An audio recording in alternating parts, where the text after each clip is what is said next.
and welcome to News Tonight. I am Tina Jha. Before we begin with the bulletin, I would like to appeal to all our viewers to continue to maintain COVID-appropriate behavior as we are witnessing a surge in cases. Remember to wear your face masks, wash your hands and face regularly, and ensure physical distancing each time you step outside. We are still in the midst of the pandemic, and these simple precautions will help us keep the infection away.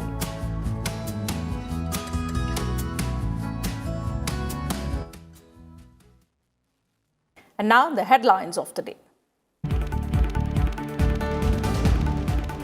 Over 80% voting in the second phase of polling in West Bengal, 75% in Assam. The Election Commission seeks report on incident of violence in Nandigram.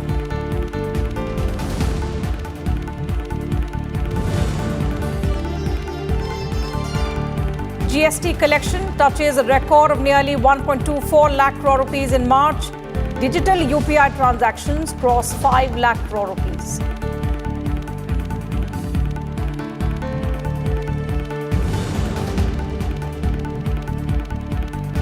Over 6.5 crore people vaccinated across the country.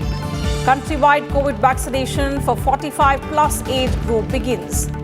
No let-up in surge in cases in Maharashtra, Chhattisgarh, Karnataka, Punjab, Kerala, Tamil Nadu, Gujarat and Madhya Pradesh.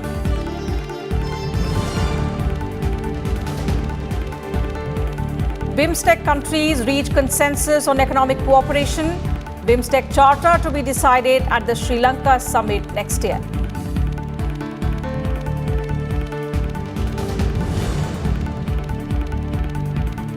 And veteran actor Rajinikanth to be honoured with the Dada Saheb Phalke Award for 2019. In their congratulatory messages, Vice President Naidu and Prime Minister Modi say his popularity cut across generations.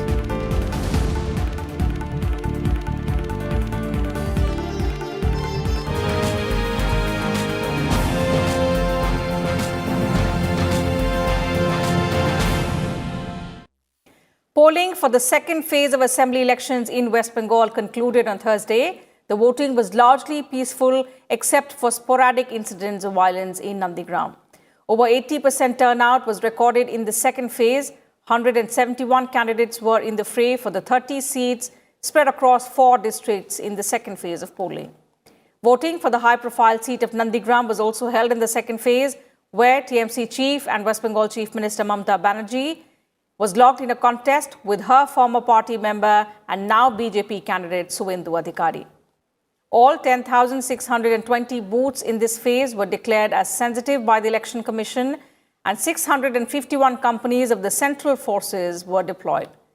The BJP and the ruling Trinamool Congress contested on all 30 seats, while the Congress, the left parties and their alliance partner, the ISF, contested under the banner of Sanyukta Morcha. The CPIM fielded 15 candidates, the Congress 9, BSP 7, CPI 2 and AIFB and RSP 1 each. Now voting for the third phase will be held on the 6th of April. Meanwhile, the Election Commission has sought a detailed report from the administration in connection with an incident of violence in the Boyal area in Nandigram. The violence allegedly took place when West Bengal Chief Minister Mamata Banerjee visited several booths in her constituency. Deputy Election Commissioner Sudeep Jain also sought a report from the administration regarding the death of a person in Keshpur area in Paschim Medinipur district in the early hours of Thursday. Accordingly, with security forces, Honorable Chief Minister had visited that particular place, but there was some slogan shouting between two groups, and Tarpore further reinforcements were sent. Senior police officers had gone to the spot, and the situation was normalized, and things as of now are normal. Polling for the second phase of Assam elections on 39 assembly constituencies also concluded peacefully on Thursday. Over 75% voters cast their votes to seal the fate of 345 candidates. Polling here was held also in accordance with COVID-19 protocol. There are 3 main alliances this time, including the BJP-led NDA with partners AGP and the United People's Party Liberal, and the Grand Alliance, which is led by the Congress and includes the AIUDF, Bodoland People's Front, and the left parties, while yet another conglomerate of Assam Jatiya Party and Rajya Dal is also there. The BJP has fielded 34 candidates, the Congress 28, AJP 19, AIUDF 7, AGP 6, and the BPF has 4 candidates, while 176 candidates, in fact independents, are also contesting. The third and the final phase of polling in Assam will be held on the 6th of April. Ahead of the third and last phase of assembly elections in Assam, Prime Minister Narendra Modi expressed confidence that the ruling BJP will emerge victorious and get a second term. Addressing an election rally at Kokrajhar on Thursday, he said, "People trust the NDA for the development, peace and security of the state." He asserted that the NDA is committed to protecting and honoring the traditions, language, culture and the identity of each community in the state. Drawing a football analogy, Prime Minister Modi claimed that the people of Assam have shown the red card to the Congress-led Grand Alliance in the state. The Prime Minister also alleged that the Congress governments in the state and at the centre did nothing for decades to check violence in the Bodoland areas. पहले चरण की voting में असम के लोगों ने NDA को भरपूर आशीर्वाद दिया है। पहले चरण की वोटिंग ने असम ने डबल इंजन की सरकार की भव्य विजय पर मोहर लगा दी है और आज भी जो मतदान चल रहा है, सारी खबरें उत्साहजनक है। भाइयों बहनों, पूरा हिंदुस्तान इस बात को जानता है कि यहां के नौजवानों में फुटबॉल बहुत फेमस है। अगर मैं उन्हीं की भाषा में कहूं तो कांग्रेस और उसके महाजूट को यहां के लोगों ने फिर रेड कार्ड दिखा दिया गया है। In West Bengal, the Prime Minister alleged that Mamata Banerjee-led Trinamool Congress has no vision for development of the state. He held several public meetings through the day. Addressing a rally in Joynagar, the Prime Minister said a BJP wave was blowing across West Bengal, where the party will win over 200 of the state's 294 assembly seats. Speaking at another election rally in rural Havda, the Prime Minister said the TMC-led government has blocked the avenues of development in West Bengal, and it is evident from their policies. He also claimed that if voted to power, his party will implement development vision for the next 25 years in West Bengal.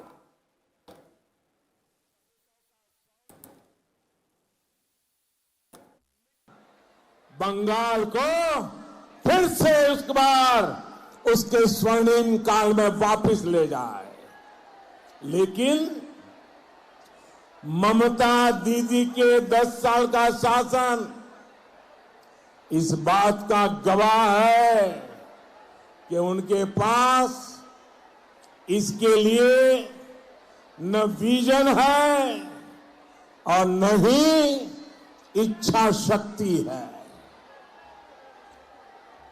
किसानों के लिए दीदी का vision क्या है? PM किसान सम्मान निधि पर रोक। हेल्थ सेक्टर के लिए दीदी का विजन क्या है?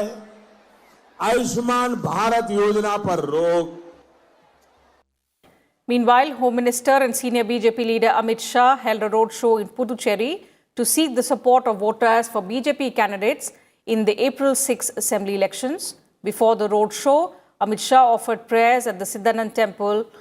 The party here is contesting from 9 seats in the assembly polls, while the AINRC has fielded its nominees in 16 seats and the AIADMK in the remaining 5.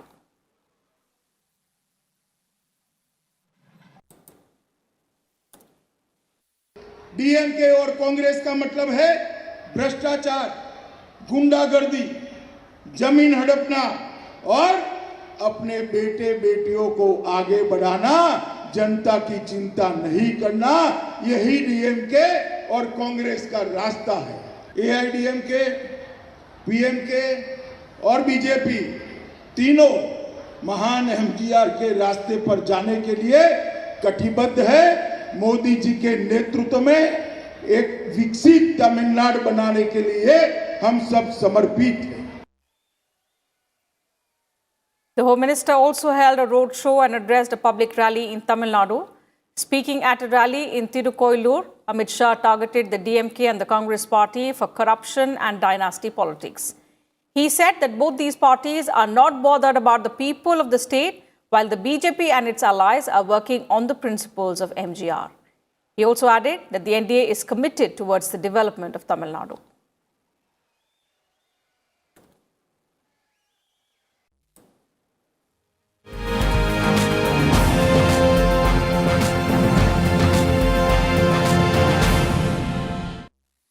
In some other news now, GST collections touched a record high of over 1.23 lakh crore rupees in March 2021. The revenue showed a 27% growth over the same month last year, according to the Finance Ministry. The gross GST revenue collected in the month of March 2021 stood at 1.23 crore rupees. I beg your pardon, 1.23 lakh crore rupees. And of this, central GST is 22,973 crore rupees. The state GST is 29,329 crore rupees. IGST is 62,842 crore rupees and cess is 8,757 crore rupees.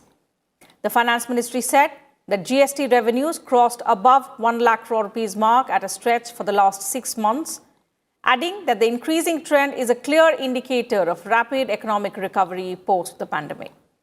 The Finance Ministry also stated that closer monitoring against fake billing, deep data analytics, and effective tax administration have contributed to the steady increase in tax revenue over the last few months. Besides, in another good news for the Indian economy, the country's merchandise exports in March 2021 crossed $34 billion. This is an increase of 58.23% from March 2020, when the export stood at $21.49 billion. Whereas India's merchandise imports in March 2021 were $48.12 billion as compared to $31.47 billion in March 2020. And Unified Payments Interface, the flagship digital payment platform, touched a new high in March and crossed the 5 lakh crore rupees mark in terms of value. Data released by the National Payments Corporation of India on Thursday revealed that UPI processed payments worth 5.04 lakh crore rupees in March this year, totaling 273 crore rupees transactions in terms of volume. Previously in February, UPI had processed payments amounting to 4.25 lakh crore rupees through 229 crore transactions.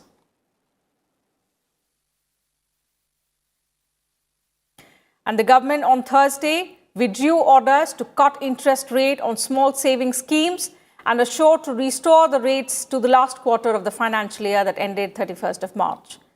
With the decision, PPF and NSC will continue to earn an annual interest rate of 7.1% and 6.8% respectively. The centre had slashed interest rates on small savings schemes such as post office deposits and public provident fund by up to 1.1% on Wednesday. Interest rates for small savings schemes are notified on a quarterly basis.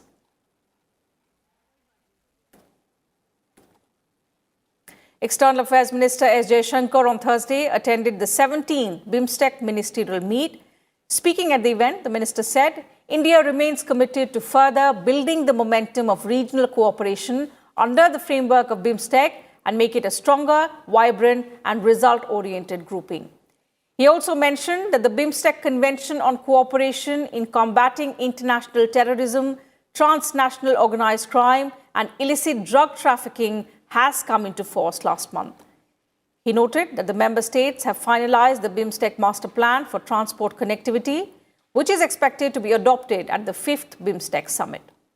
Laying emphasis on improving connectivity, as Jaishankar said, there was a need to put in place legal framework for smooth connectivity in the region by finalizing the BIMSTEC Coastal Shipping Agreement and the Motor Vehicles Agreement at an early date. Also observing that development and prosperity go hand in hand with peace and security, he said the region is facing both traditional and non-traditional security challenges. Besides India, BIMSTEC, or the Bay of Bengal Initiative for Multi-Sectoral Technical and Economic Cooperation, comprises Bangladesh, Myanmar, Sri Lanka, Thailand, Nepal, and Bhutan. The text of the BIMSTEC Charter has been finalized. We hope that all member states will timely complete their internal procedures for its adoption at the 5th BIMSTEC Summit. India had announced several initiatives at the last BIMSTEC Summit in Kathmandu to further strengthen BIMSTEC cooperation and capacity building in diverse areas. I'm glad that many of these initiatives have already been implemented, including the BIMSTEC Startup Conclave, the BIMSTEC Military Exercise, the BIMSTEC Ministerial Conclave at the India Mobile Congress 2018, the second BIMSTEC Disaster Management Exercise, BIMSTEC Seminar on Climate, Smart Farming Systems, training of BIMSTEC diplomats at the Foreign Service Institute, etc. Action is being taken on organizing Tri-Services HADR exercise, BIMSTEC Youth Water Sports, and other initiatives. I'm delighted that the member states have finalized the BIMSTEC Master Plan for Transport Connectivity, which is expected to be adopted at the 5th BIMSTEC Summit. It would be an important step towards fulfilling the aspirations of the people of our region for better connectivity and integration. We also need to put in place legal framework for smooth connectivity in the region by finalizing the BIMSTEC Coastal Shipping Agreement and the Motor Vehicles Agreement at an early date. Development and prosperity go hand in hand with peace and security. We face both traditional and non-traditional security challenges. Cooperation in the security sector, therefore, has a special significance for us. With that, time for a short break here. More news and updates will continue on the other side. Do stay with us.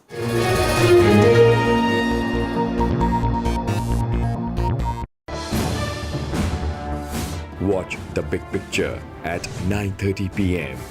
only on Rajya Sabha television.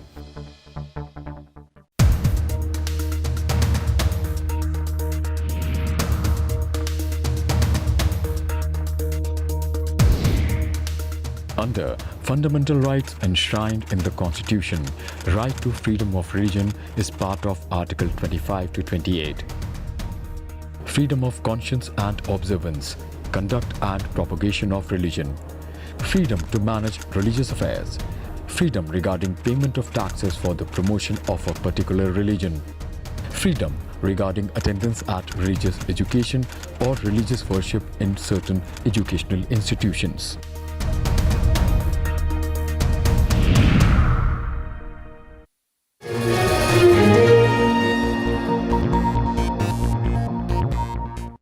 Welcome back. You're watching News Tonight. The third phase of the COVID-19 vaccination for people aged 45 years and above began on Thursday, irrespective of comorbidities. India rolled out a nationwide COVID-19 vaccination drive, remember, on the 16th of January, with healthcare workers and the frontline workers getting inoculated first. आज जो ये नई शुरुआत करी गई है vaccination के एक नए ग्रुप की, जो 45 के ऊपर के सारे लोगों को, उसमें कोई राइडर नहीं है कि कोमॉर्बिडिटी ये वो, तो हम लोग पहले से एक्सपेक्ट कर रहे थे कि आज थोड़ा ज़्यादा उत्साह होगा लोगों में, और जैसे ही सवेरे हम लोगों ने अपना सेशन खोला है तो उत्साह ज़्यादा था। काफ़ी दिन से हम लोग कंफ्यूज थे कि लगवाएं या ना लगवाएं, लेकिन जब हमने देखा कि मोदी जी भी लगवा रहे हैं, केजरीवाल जी भी लगवा रहे हैं, तो हमने कहा हमें लगवाना चाहिए। अगर हम लगवाएंगे तभी हम अपने रिलेटिव्स और सबको कह सकेंगे कि इट मस्ट लगवाना चाहिए। सभी लोगों से कहना चाहता हूँ कि आएँ, वैक्सीनेशन कराएं, ताकि हमारा पूरा इंडिया सेफ हो सके कोरोना वायरस से।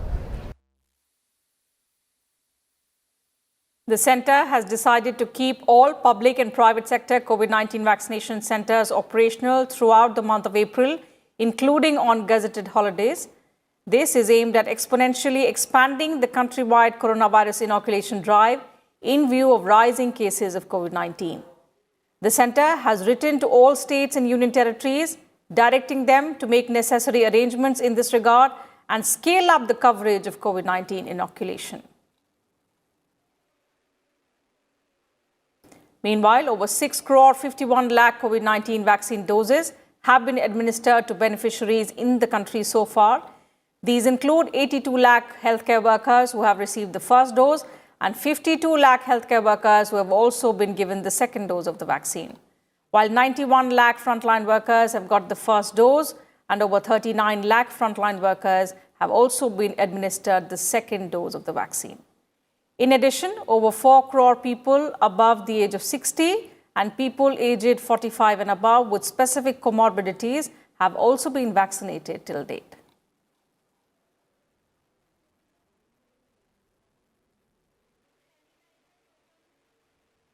Looking at the coronavirus numbers in the country, India's active case load has reached 5,84,000, comprising 4.78% of the total infections.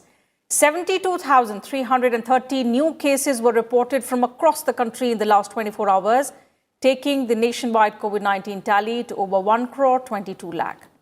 Also, with 459 deaths in the same period, the total death toll has reached 1,62,927. 40,382 recoveries have also been registered in the last 24 hours, and with this, the total recoveries in the country have crossed 1 crore 14 lakh. The national recovery rate has further dropped to 93.89%. Maharashtra, Chhattisgarh, Karnataka, Punjab, Kerala, Tamil Nadu, Gujarat and Madhya Pradesh continue to report steep rise in daily cases of coronavirus. 84.61% of the fresh cases have been reported from just these 8 states. Maharashtra had the highest daily new cases at 39,544. It is followed by Chhattisgarh with 4,563 new cases, while Karnataka reported 4,225 fresh cases of coronavirus. Vice President M. Venkaiah Naidu has emphasized that people must elect their representatives on the basis of 4 C's, which he said stand for character, conduct, caliber and capacity. He said this while releasing the book Paripalana, the Telugu translation of Ekoti Calling Towards People-Centric Governance, written by former Telangana Chief Secretary S.K. Joshi. He also said that citizen-centric governance will come from governance-centric electorate. He added that good governance was essential to fulfill the aspirations of the people and also to ensure that various schemes were implemented effectively. He also called for streamlining government's efforts to enhance ease of living for all citizens.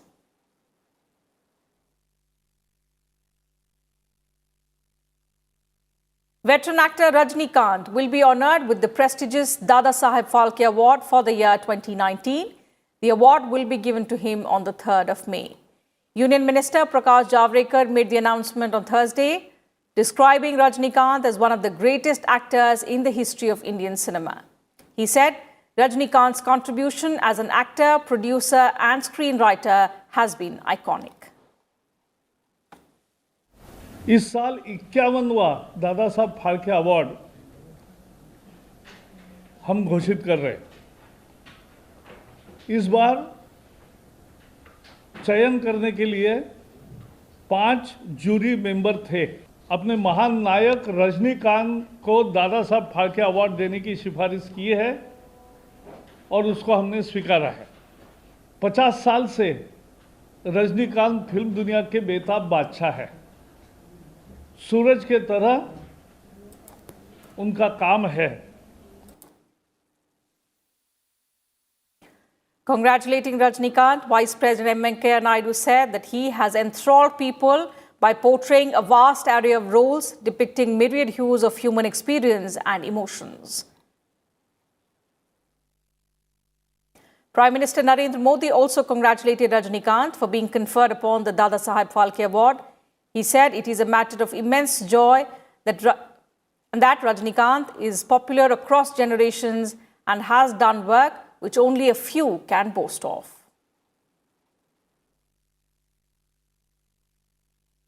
Registration for the upcoming annual pilgrimage to Amarnath started on Thursday. The 56-day yatra to the shrine is scheduled to start from the twin routes of Pahalgam and Baltal on the 28th of June and culminate on the 22nd of August. Registration will be done through 446 designated bank branches of the Punjab National Bank, Jammu and Kashmir Bank and Yes Bank all across the country.